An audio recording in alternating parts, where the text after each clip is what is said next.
तो दोस्तों मैं आपको इस वीडियो में बताने वाला हूँ कि कैसे आप Vivo Y36 फ़ोन की आवाज़ को बढ़ा सकते हैं। दोस्तों यदि आप Vivo Y36 का फ़ोन यूज करते हैं और आपका वॉल्यूम बहुत स्लो हो गया या आपका स्पीकर फट गया है, तो मैं आपको इस वीडियो में कुछ ऐसे इंपॉर्टेंट सेटिंग बताऊंगा जिसको करने बाद आपका आवाज़ 10 गुना बढ़ जाएगा। यह बहुत इंपॉर्टेंट सेटिंग है, तो चलिए मैं आपको बताता हूँ यह सेटिंग कहाँ पर मिलेगा। तो वीडियो को स्टार्ट कर लेते हैं। तो वीडियो को स्टार्ट करने के बाद अब आपको आना पैन फ़ोन की सेटिंग में आने के बाद आपको नीचे सिस्टम पर क्लिक करना है।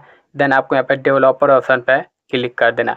यदि आपको डेवलपर ऑप्शन नहीं इनेबल करने आता है तो अबाउट फ़ोन में जाने बाद वर्जन पर जाने बाद बिल नंबर पर 7 बार क्लिक करेंगे, डेवलपर ऑप्शन इनेबल हो जाएगा। अब आपको नीचे आना है। मोस्ट इंपॉर्टेंट सेटिंग मैं आपको बताता हूँ आपके फ़ोन में। यहाँ पे डिसेबल एब्सोल्यूट वॉल्यूम सेटिंग दिखाई दे रहा होगा, यह सेटिंग बंद होगा। यह सेटिंग ऑन कर देंगे तो आपका स्पीकर फटा हो चाहे आपका बिल्कुल साउंड से आवाज़ नहीं आ रहा होगा, ठीक हो जाएगा। तो चलिए इस सेटिंग को अब हम ऑन कर देते हैं। तो इसको ऑन करने बाद आपका साउंड बहुत बूस्ट हो जाता है, तो यह सेटिंग आपको कर देना है। यह बहुत इंपॉर्टेंट सेटिंग होता है आपके एंड्रॉयड फ़ोन में।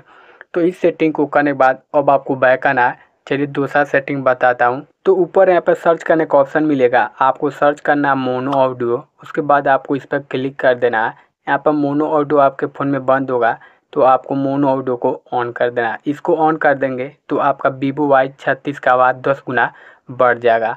आपका स्पीकर फटा हो चाहे आपका साउंड से बिल्कुल आवाज़ नहीं आ रहा होगा, तब भी ठीक हो जाएगा। बस आपको यही दो इम्पोर्टेंट सेटिंग करना है। तो दोस्तों यदि आपको यह वीडियो पसंद आया हो तो लाइक शेयर कमेंट जरूर करेगा। चलिए मिलते अगले वीडियो में। Thanks for watching.